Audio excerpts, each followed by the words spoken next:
السلام علیکم رحمۃ اللہ۔ اکثر سوال ہوتا ہے کہ جب اولاد کا مسئلہ بنتا ہے خواتین کو یعنی کسی بھی کپل کو، تو سارے کا سارا نام عورت پر آتا ہے، عورت کو تانے سننے پڑتے ہیں، عورت کو ہی باتیں ہوتی ہیں اور عورت میں ہی نقص نکالا جاتا ہے۔ تو کیا یہ مرد کا ایشو بھی ہو سکتا ہے؟ اور کیا یہ روحانی مسئلہ صرف عورت کو ہی ہوتا ہے کہ جی عورت کا علاج کروائیں اس پر جادو ہو گیا، یا مرد کو بھی ہو سکتا ہے؟ اور اگر مرد کو ہوتا ہے تو اس کی کیا علامات ہوتی ہیں اور اس کا کیا علاج ہو سکتا ہے؟ سب سے پہلے یاد رکھیں کہ دونوں پر جادو ہو سکتا ہے، خاوند پر بھی بیوی پر بھی۔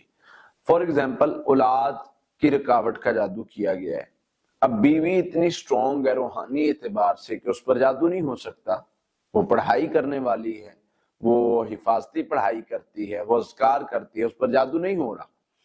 لیکن ہسبینڈ جو ہے وہ اس طرف یعنی بالکل دھیان نہیں دیتا۔ اب ہسبینڈ پر جادو ہو سکتا ہے اولاد کی بندش کا، کیسے؟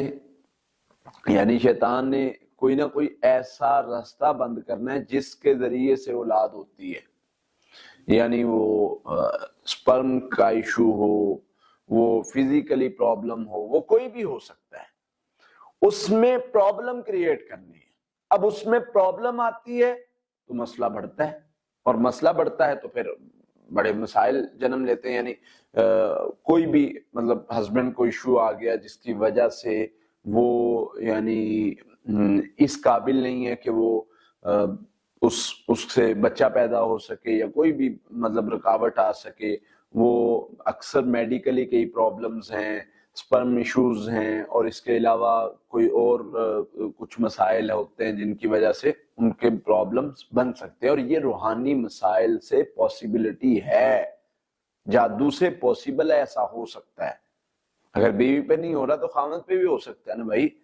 سارے کا سارا آپ نام جو ہے وہ عورت کو کیوں دیتے ہیں کہ اس پر ہی ہوگا، اس پر ہی جادو ہو سکتا ہے، اس پر ہی سارا کچھ ہو سکتا ہے؟ آپ بھی اپنا علاج کروائیں، آپ بھی پڑھائی کریں، آپ بھی خود پر غور کریں۔ اگر آپ اب میں نے بہت سارے، چونکہ ہمارے پاس پیشنٹس آتے رہتے ہیں تو ہم پوچھتے ہیں، مطلب جب اس طرح کے پیشنٹ آتے ہیں کہ جن کی اولاد نہیں ہو رہی، تو میرا سب سے پہلا سوال ہے کہ میڈیکلی لحاظ سے آپ کس جگہ پہ کھڑے ہیں، یعنی میڈیکل ٹیسٹ کروائیں آپ نے، کیا پرابلم آ رہا ہے، تاکہ ہم اس سمت میں علاج شروع کر دیں۔ تو بعض خواتین کو پرابلمز ہوتے ہیں، وہ بتاتے ہیں جی ہمارا یہ ایشو ہے، یہ ایشو ہے، یہ ایشو ہے۔ بعض مردوں کو پرابلم ہوتے ہیں، اکثر اوقات مرد ایسے ہیں وہ کہتے ہیں جی مجھے کیا ہے، میں تو ٹھیک ہوں، بالکل میں فزیکلی بھی ٹھیک ہوں، ہر لحاظ سے ٹھیک ہوں، مجھے کیا ہونا ہے؟ اور بھائی ٹیسٹ کروانے کا مطلب ہے کہ آپ کو چیک کیا جائے کہ آیا آپ کے اندر جو مسائل ہیں، جو بیماری ہے، یا جو سپرم کا ایشو کہہ لیں، یا کوئی اور مختلف طرح کے ایشوز ہیں، کیا ان میں پرابلم تو نہیں آ رہا؟ بظاہر تو آپ ٹھیک ہیں، بظاہر تو آپ ہر لحاظ سے کہتے ہیں کہ میں بالکل ٹھیک ہوں، لیکن بسا اوقات میڈیکلی پرابلم آپ کی باڈی کے اندر ہوتا ہے، اس کی وجہ سے مطلب وہ نہیں ہو پا رہا ہوتا۔ تو ہم جب ان کو کہتے ہیں کہ آپ بھائی ٹیسٹ کروا لیں تاکہ ہم علاج، وہ کہتے ہیں جی مجھے تو ضرورت ہے ٹیسٹ کی۔ تو اس طریقے سے بسا اوقات مسائل ہوتے ہیں۔ تو بتانے کا، یہ ساری باتیں بتانے کا مقصد یہ ہے کہ صرف خواتین کا نہیں، مردوں کا بھی ایشو ہوتا ہے، مردوں پر جادو ہو یا خواتین پر جادو ہو، علاج کی سمت ہم ایک ہی رکھتے ہیں تاکہ دونوں میں سے جس پر بھی جادو ہے وہ اپنا علاج کر سکے۔ سب سے پہلے تو سورہ فاتحہ ہے 11 مرتبہ، اور آخری 3 کل ہیں 21 مرتبہ، پھر اسی طرح سے ربی حب لی من الصالحین ہے 300 مرتبہ، یا اللہ یا خالق یا مصور یا مطیع یہ 300 مرتبہ پڑھ لیں۔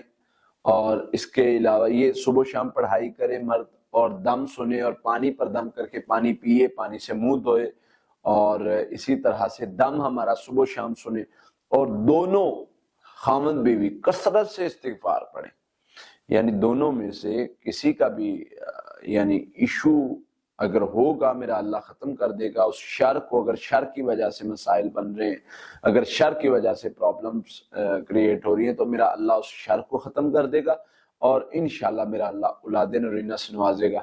شرط یہ ہے کہ آپ نماز کی پابندی کرنے والے ہوں، صرف اللہ سے مانگنے والے ہوں، صرف اللہ کی عبادت کرنے والے ہوں. یہ عمل کریں، انشاءاللہ بہت فائدہ ہوگا.